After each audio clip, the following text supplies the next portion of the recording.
Story की शुरुआत होती है 1905 में, जब लॉर्ड कर्जन ने बंगाल का पार्टीशन कर दिया था East Bengal and West Bengal में। ये पार्ट हिंदू मेजोरिटी यानी आज का बंगाल और ये पार्ट मुस्लिम मेजोरिटी यानी आज का बांग्लादेश है। जब इंडिपेंडेंस के बाद बंटवारा हुआ तो पाकिस्तान को दो हिस्से दिए गए, East Pakistan and West Pakistan, और ये ईस्ट पाकिस्तान ही बाद में जाकर बांग्लादेश बना। आइए जानते हैं बांग्लादेश के बनने की पूरी टाइमलाइन को। पार्टीशन के बाद पाकिस्तान को दो हिस्से दिए गए, East Pakistan and West Pakistan, जिसकी पॉपुलेशन 3 मिलियन थी। ईस्ट पाकिस्तान की 42 मिलियन, जहाँ के लोग बंगाली स्पीकिंग थे। इसके बावजूद सारे पावर्स वेस्ट के पास ही रहती थी। 1948 में जिन्ना ने साफ कह दिया था कि उर्दू ही देश की सोल लैंग्वेज है और सबको इसे मानना पड़ेगा, और जो इसे नहीं मानता है वो पाकिस्तान का एनिमी है। Very clear to you. Leave no doubt that the state language of Pakistan is going to be Urdu and no other language. And anyone who tries to mislead you is really the enemy of Pakistan.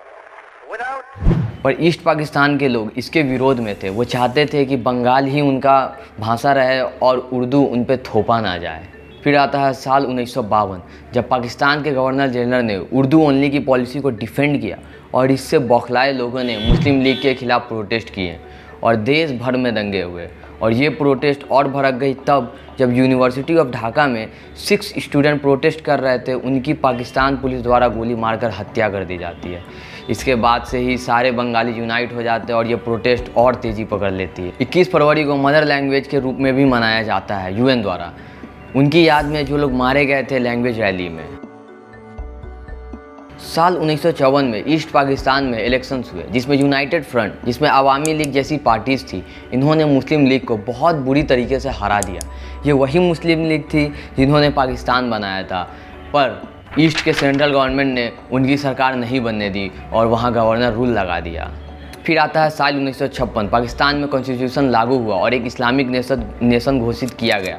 पर जितने भी budget थे उसका ज़्यादा हिस्सा waste को जाता था और ईस्ट को कम, जबकि ईस्ट की पॉपुलेशन ज़्यादा थी और वेस्ट पाकिस्तान के लोग उनसे भेदभाव भी करते थे। उनको ऐसा लगता था कि वहाँ हिंदू कल्चर है, बिकॉज वहाँ हिंदू पॉपुलेशन काफ़ी थी। साल 1966, 6 पॉइंट मूवमेंट, जिसमें शेख मुजीबुर रहमान द्वारा 6 डिमांड्स रखे गए। First, Federal state. Second, apart from defense and foreign affairs, all subject to states. Third, separate currency and fiscal policy. Fourth, taxation power. Fifth, trade with foreign nation and separate forex reserves. And sixth, separate military and navy. तो आप कह सकते हैं कि एक तरीके से उन्होंने एक नया देश का ही मांग कर दिया था। फिर आता है साल 1968, अगरतला कॉन्स्पिरेसी केस। मुजीबुर रहमान, जो कि ईस्ट पाकिस्तान के सबसे बड़े लीडर थे, और मोहम्मद अली रिज़ा को जेल में डाल दिया गया है। इन पे ये आरोप लगाया गया कि ये इंडिया से मदद मांगने गए थे for Bangladesh independence. 1970, Pakistan first national election.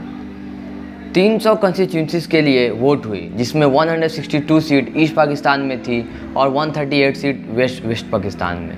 Awami league east Pakistan की ऑलमोस्ट हर सीट जीत गई और रूल के हिसाब से मुजीबुर रहमान की सरकार बननी थी और कोई भी पार्टी इनके करीब भी नहीं थी। पर इसके बावजूद मुजीबुर रहमान का गवर्नमेंट बनाने नहीं दिया जाता है पाकिस्तान पीपुल्स पार्टी द्वारा, क्योंकि वो नहीं चाहते थे कि ईस्ट पाकिस्तान के पास इतना पावर हो।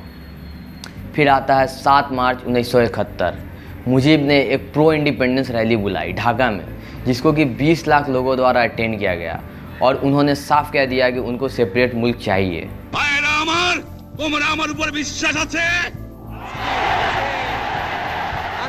আমি প্রধানমন্ত্রিত্ব চাই না, আমরা দেশের মানুষের অধিকার চাই। আর যদি একটা গুলি চলে আর যদি আমার লোকের উপর হত্যা করা হয়, তোমাদের উপর কাছে আমার অনুরোধ রইল, প্রত্যেক ঘরে ঘরে দুর্গ গড়ে তোলো। 23 मार्च 1971 को पहली बार बांग्लादेश का झंडा रेस्ट किया गया, जो कि पाकिस्तान का रिपब्लिक डे भी था।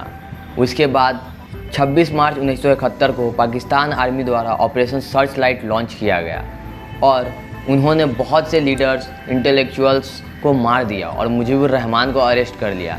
इसमें तकरीबन 3.5 लाख लोगों की किलिंग हुई और 2 से 4 लाख बंगाली औरतों का रेप किया गया था। ये इतिहास में बहुत बड़ी जेनोसाइड बताई जाती है।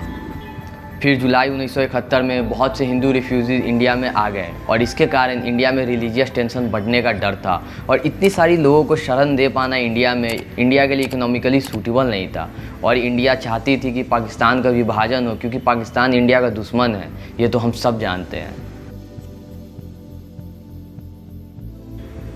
3 दिसंबर 1971 को ऑपरेशन चंगेज़ खान पाकिस्तान आर्मी द्वारा लॉन्च किया गया, जिसमें पाकिस्तान का टारगेट था इंडियन एयरबेस, क्योंकि उन्हें डर था कि इंडिया इंटरवीन न कर दे इस लड़ाई में।